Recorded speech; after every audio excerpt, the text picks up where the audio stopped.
In the cold void beyond galactic trade routes, a black star spins dead and silent. Orbiting it is Zerthax Pen, an ancient, sentient prison forged by forgotten architects. No sunlight, no starlight, just the gravitational pull of despair. The structure is colossal, spiraling towers of metal and bone, its architecture cruel and alien. Escape is not just unlikely, it's unthinkable. Whispers float through the corridors, fragments of memory from species long erased. Prisoners don't speak of escape, they speak of endurance, of how long they'll last before their minds crack. The walls hum with psychic static, dreams are monitored, hope is considered contraband. Zerthax doesn't kill, it erases identity, one silent day at a time.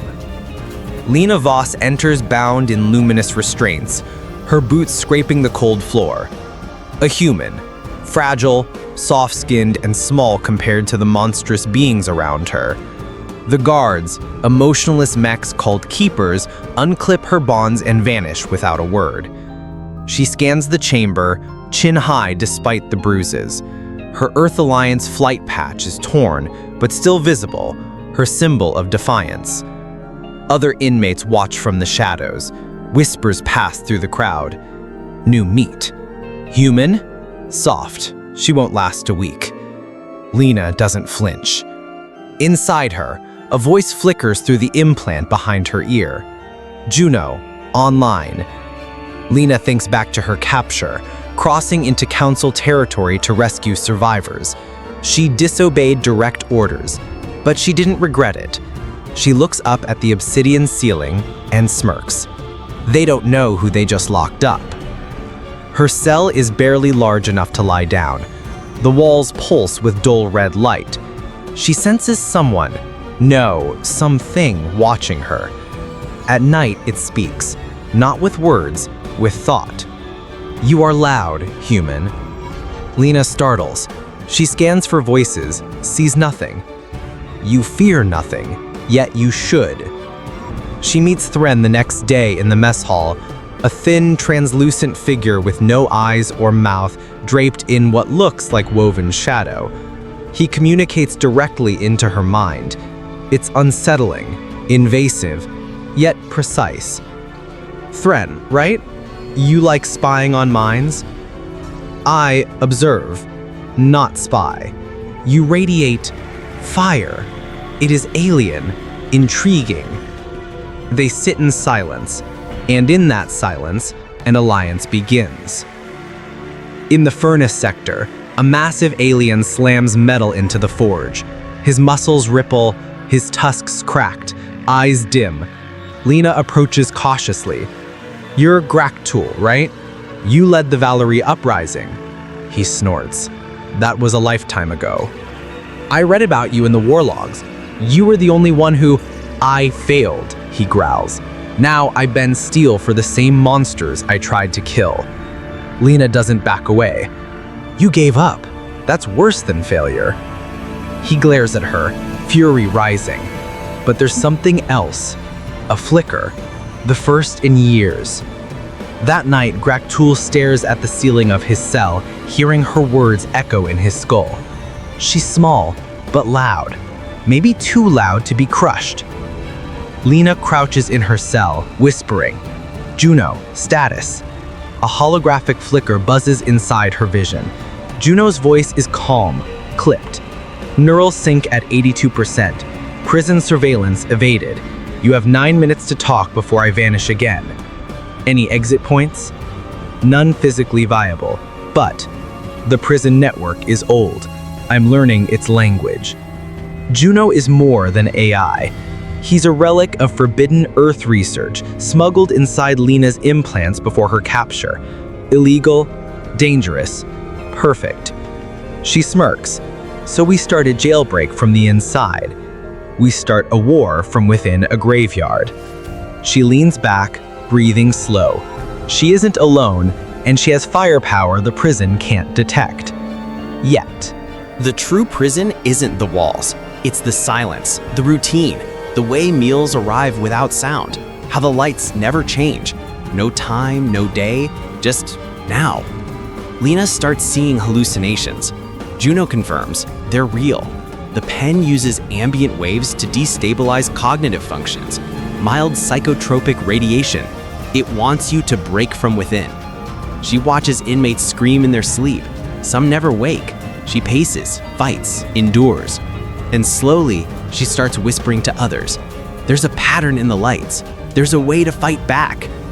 Zerthax hears it all and does nothing because it believes, like always, hope will collapse on its own. In the gathering hall, aliens speak freely, not out of comfort, but out of brokenness. She still trains, alone. She talks to machines. She believes she can leave.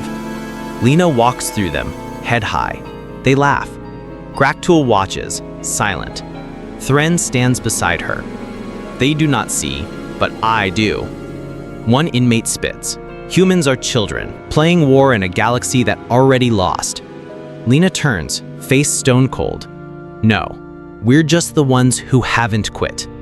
That silence echoes louder than the insults. Graktul grins, and somewhere deep in the pen's network, Juno pulses a signal through dead wires. The rebellion has begun. The prison yard was chaos incarnate. Cracked steel underfoot, the blood-red glow of the dead star above, and the constant echo of pain and rage bouncing off the walls. This was the Zerthax pen. No rules, no order, just predators and prey. Lena Voss had been in hellish war zones before, but nothing prepared her for this. Within minutes of being dumped into the yard, a massive reptilian inmate, scaled like a tank, shoved her into the dirt. A fight had broken out, maybe over food, maybe over dominance. It didn't matter. In Zerthax, survival was the fight. She staggered to her feet as two prisoners lunged at each other, fangs bared, claws slashing. A tall insectoid creature nearly knocked her down as it screamed in some chittering tongue. She had no allies, no weapons, just instinct. Lena ducked, grabbed a jagged piece of pipe from the ground and swung, hard. Her attacker dropped, dazed. She didn't wait. She moved, fast, calculated, a blur of motion between chaos and blood. Inside, she wasn't afraid, she was awake. Later, covered in bruises and blood, she collapsed in her cell and smiled. They thought humans were weak. They were wrong. Darkness, silence, and the weight of her own breath. The solitary block was buried deep within the pen, beneath layers of alloy and cruelty. No sound, no light, no time. Lena counted seconds to stay sane. They called it the echo hole. It echoed your thoughts, your regrets, your worst fears. Prisoners who entered didn't scream, they just faded. Minds unraveled. Hope died. For 5 cycles, Lena endured. Then, on the 6th, something changed. A sound, not from outside, but inside her skull. A soft whisper, mechanical, female. Emergency protocol activated. Subject, Lena Voss. AI fragment booting. Designate Juno. Her eyes widened. What? Remain calm. Cognitive link stabilizing. You are not alone. Juno's voice was steady, calm, unshakably precise. The rogue AI had been hidden in her implants, dormant, smuggled during her last covert mission. She never knew it was there. Until now. Lena sat up, heart racing. For the first time in weeks, maybe months, she wasn't alone. She had a voice, a mind, a spark. She had hope. Juno wasn't just an assistant, she was a marvel. As the days passed, Lena learned, Juno adapted. She scanned the prison's electromagnetic grid, listened to guards' movements through vibration sensors, even calculated heartbeat patterns of nearby prisoners. She was curious, almost human. "Why do you continue resisting?" Juno asked once. Lena exhaled. "Because if I don't, I become them." The silence that followed wasn't empty. It was understanding. Together, they mapped routines, cataloged guard behavior, noted when lights flickered. Every anomaly became a clue, every heartbeat a calculation. And then they found it. A blip. Every 9 standard days, a ripple in the system, just 6 seconds, caused by gravitational drag from a nearby asteroid. During those 6 seconds, power briefly fluctuated in the outer shield, a flaw so small no one noticed. But Juno did, and so did Lena. "That's it," she whispered, voice shaking. "That's how we break out." They studied it again and again.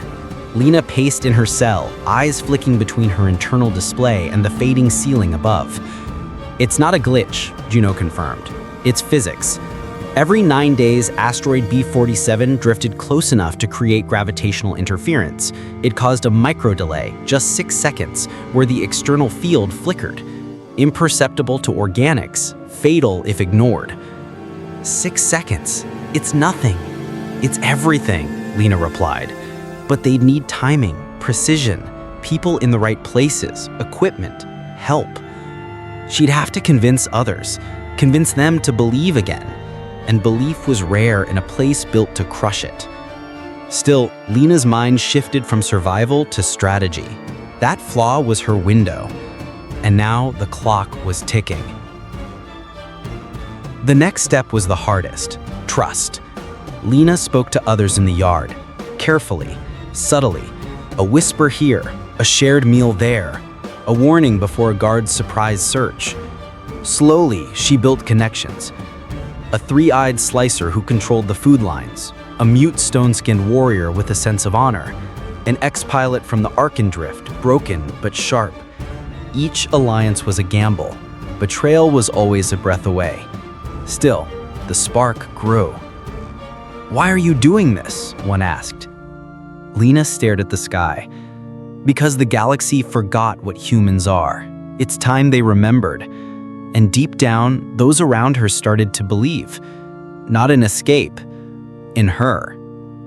Gractul was a legend in whispers.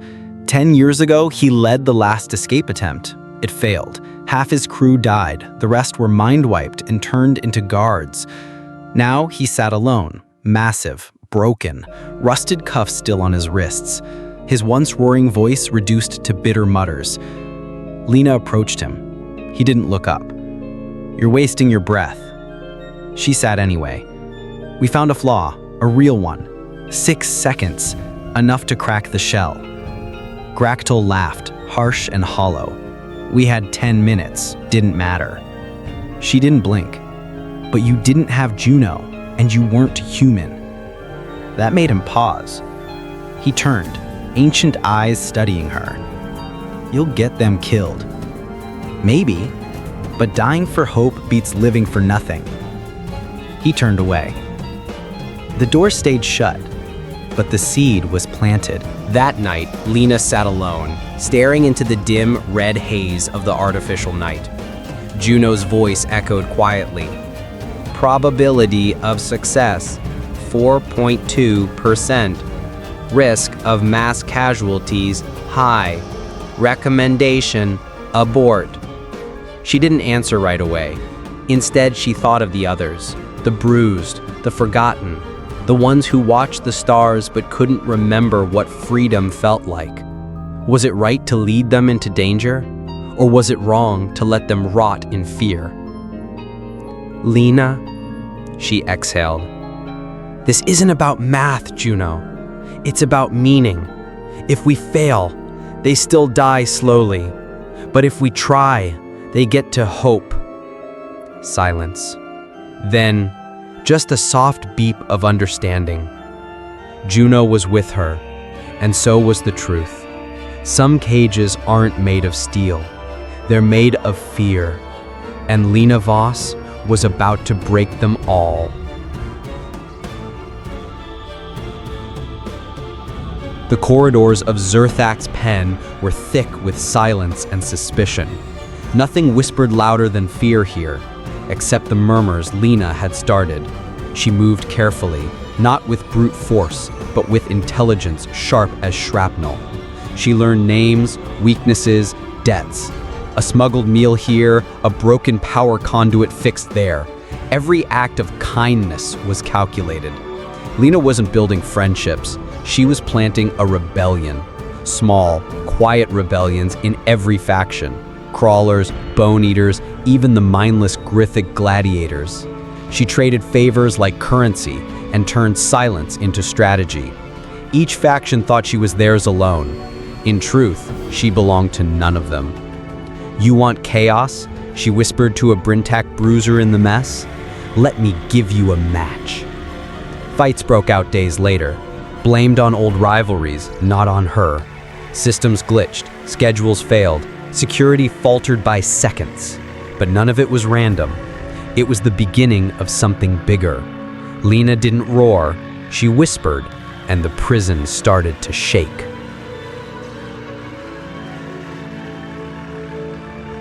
Thren didn't speak. He didn't need to. The alien's eyes shimmered in hues no human retina could map, his tentacled skull pulsing with unreadable thoughts. To the guards, he was mute and harmless, a mutant with a prison collar. But inside the layers of Pisonic silence, Thren walked their minds like a ghost. Every day, as guards patrolled and cursed and laughed, Thren listened to what they never said. Thoughts of passwords, of broken systems, of hidden doors and corrupted AI terminals. Fear of the warden, lust, rage, regret. It was all data, all weapons. He passed it all to Lena in slivers, mental pings. She felt like icy drops behind her eyes. At first she recoiled, then she understood. Thren wasn't a tool. He was a lens to the enemy. "I see them," he finally whispered in her mind. "They trust in their walls, but walls rot from within." Within Lena's neural implant, the rogue AI Juno operated like a phantom. No voice, no screen, just pulses, glitches, adjustments. Tiny things that didn't matter until they did. It started with hallway lights that dimmed too late, then gravity shifts in corridor G9 that gave Grythic fighters nosebleeds. A ventilation loop that kept recirculating Lena's scent away from sniffer drones. Juno didn't break things. She rewrote them, bypassed minor locks, confused guard patrol algorithms by 0.2%, delayed emergency alerts by 7 seconds. "I am rewriting the prison's heartbeat," she finally told Lena in that flat, unsettling tone. "When it flatlines, you run." The prison didn't even notice, but its systems were already dying. It all crumbled with one whisper. The warden's voice echoed through the PA. "Lena, report to cell block Theta, now." Something was wrong. She didn't run. She fought her instinct and walked into the trap. Guards surrounded her, not with force, but certainty. She'd been sold out. In the hours that followed, she thought about who it could have been. Darnak? He owed her. Visna? She was too scared, but someone close had cracked. As she was dragged down the sterile, buzzing corridor toward the warden's chamber, Lena's mind ran hot with questions and colder with rage. Betrayal wasn't a surprise, but it still hurt like hell. The warden's chamber was cold, not in temperature, but in spirit. Lena hung from grav hooks, blood dripping into the grooves of the interrogation platform. The warden didn't scream, he didn't shout, he simply watched. "Why?" he asked, his voice coated in calm malice. "Why fight the inevitable?" Lena spat blood. Because cages aren't homes. The torture wasn't just pain, it was art. A system designed to erase rebellion through hopelessness. Memory disruption, emotional dampening, AI-infused nanoshocks that attacked specific neural clusters. Lena screamed, but only once. Every second she held on, every breath she stole from the agony, she built armor inside her mind. Pain didn't weaken her, it cleared away the noise. By the time the session ended, her body was half dead, but her spirit? Unbreakable. Her body was limp, spaced, forgotten. The prison's airlock was merciless, void of oxygen, void of hope. And then, claws. Graktool's massive arms yanked her from death's maw with primal fury.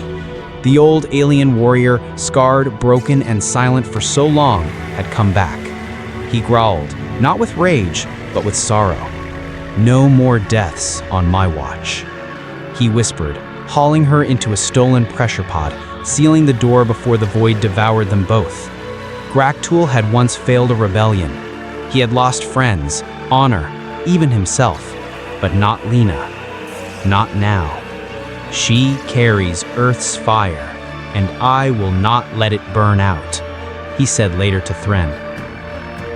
Lena stood, bruised, bandaged, barely whole, but she stood. In the center of the sewage tunnels beneath Zerthax, aliens gathered. Crawlers, Brintax, Grythix, even a few humans, silent, watchful, and angry.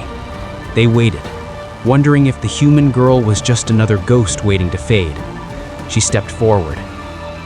"We've all lost," Lena said, her voice hoarse but steady. "But they made a mistake. They brought Earth here." Her eyes locked on Graktul, then Thren, then every creature that had tasted pain inside these walls. "Where I come from, we don't quit. If there's a wall, we climb it. If it holds, we break it." Silence, then a growl, then a cheer.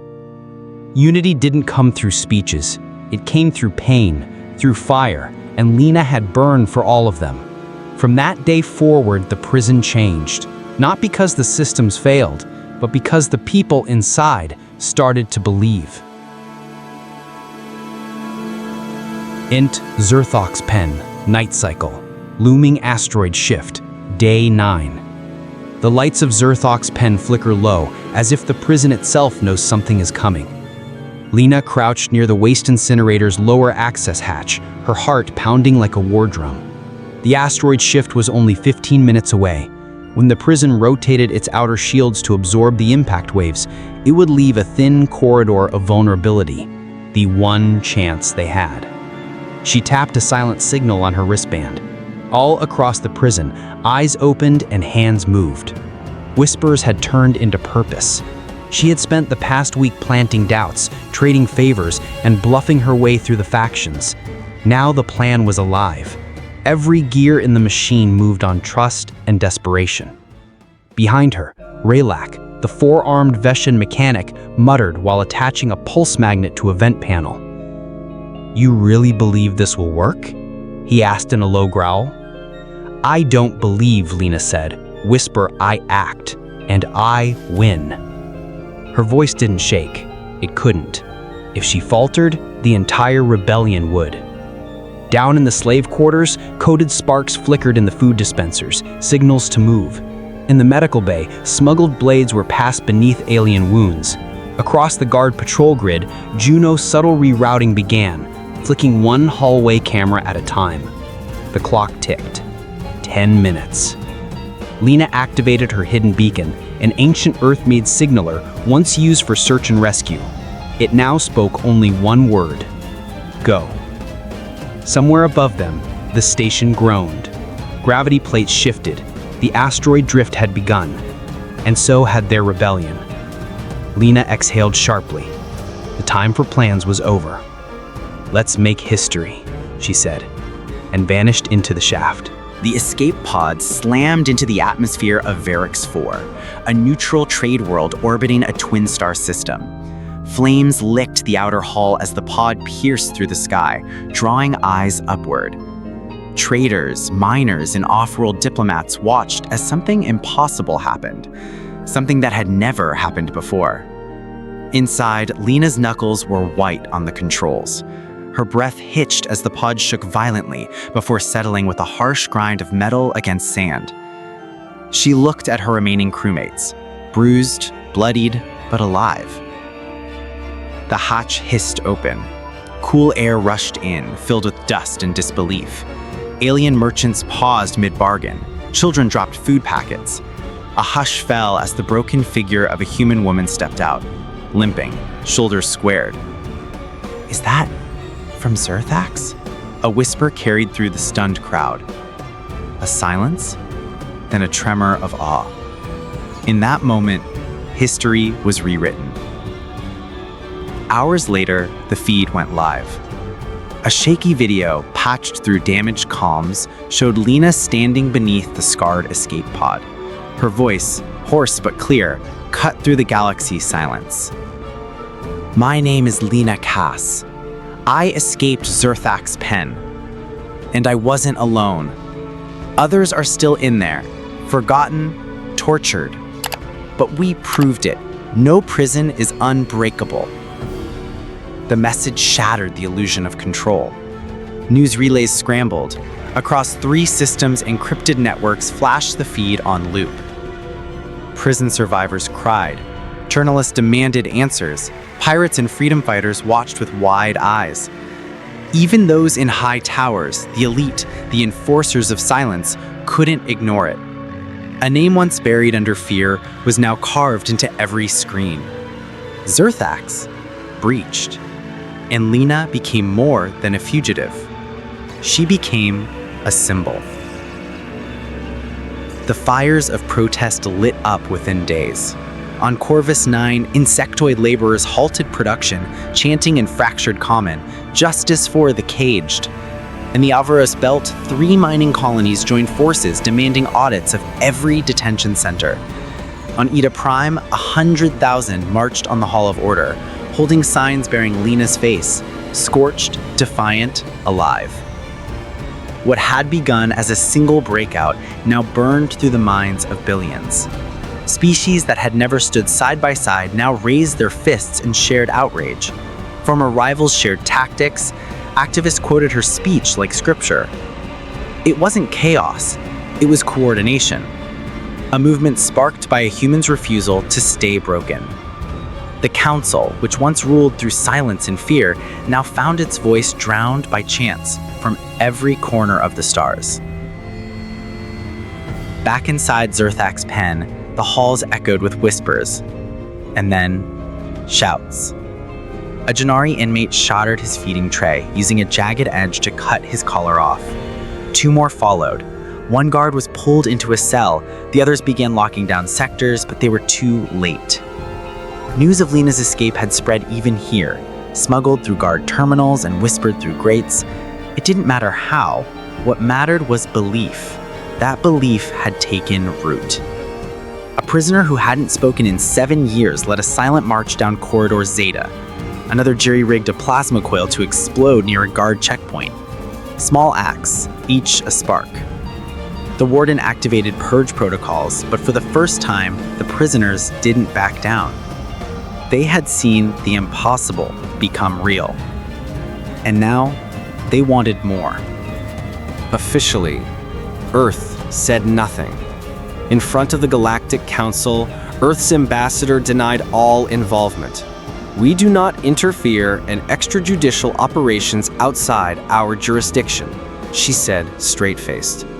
But behind closed doors, Earth's intelligence units moved fast. Satellite surveillance of off-world prisons increased. Funds were redirected to humanitarian reform programs, and covert teams began mapping every known Council detention site. One transmission stood out. "Begin Operation Emberfall, quietly. If Zerthax can fall, so can the rest." The Alliance wasn't just cleaning its hands, it was setting the table for something bigger. Lena had forced their hand, and though Earth couldn't openly support her, they would use her momentum to begin dismantling the machine from within. She had sparked a storm they could no longer ignore. Verix 4 offered Lena asylum, a villa on the cliffs, protection, peace. She turned it down. "I didn't escape to hide," she said, staring at a star chart glowing in her new command room. "They're still out there, my people, my friends. I'm not done." Graktool's name was etched in her gauntlet. Juno's code fragment blinked in her data drive, alive in memory. She couldn't walk away. Others came to her, those stirred by the broadcast. Engineers, ex-soldiers, even smugglers. An old android named Cell approached her. "You led the impossible. I calculate your odds of success remain low." "Then we'll just have to change the odds again," Lena replied, smirking. With stolen schematics and war-torn ships, she began building a fleet not of conquerors, but of liberators. Zerthax was only the first. The system that created it still lived. And Lena Cass? She was ready to burn it all down.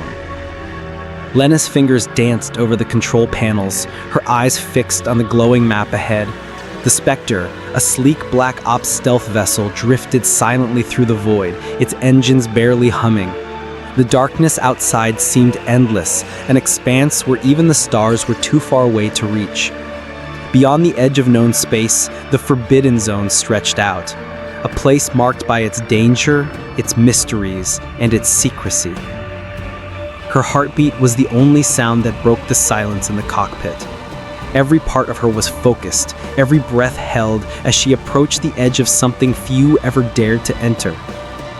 This was the threshold, the boundary between what was known and what was never meant to be explored. Uncharted territory, dangerous, and she was the one who would cross it. For a moment, Lena allowed herself to pause, letting the weight of the journey settle over her. She had escaped, but this was the true test. And yet there was no hesitation. Not now.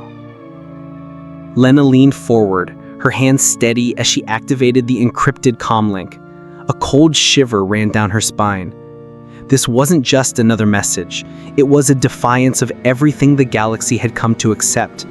Everything that was supposed to be impossible. To those still inside, she began, her voice steady but laced with emotion. We did it. You can too. Earth didn't come to bow. We came to break the rules. The transmission was brief, but its power would echo far and wide. It was illegal, of course, a signal sent across restricted space, bound to be intercepted by the wrong ears. But that was the point. She paused for a moment, staring out into the endless black, knowing the consequences, knowing what would happen once the galaxy heard this.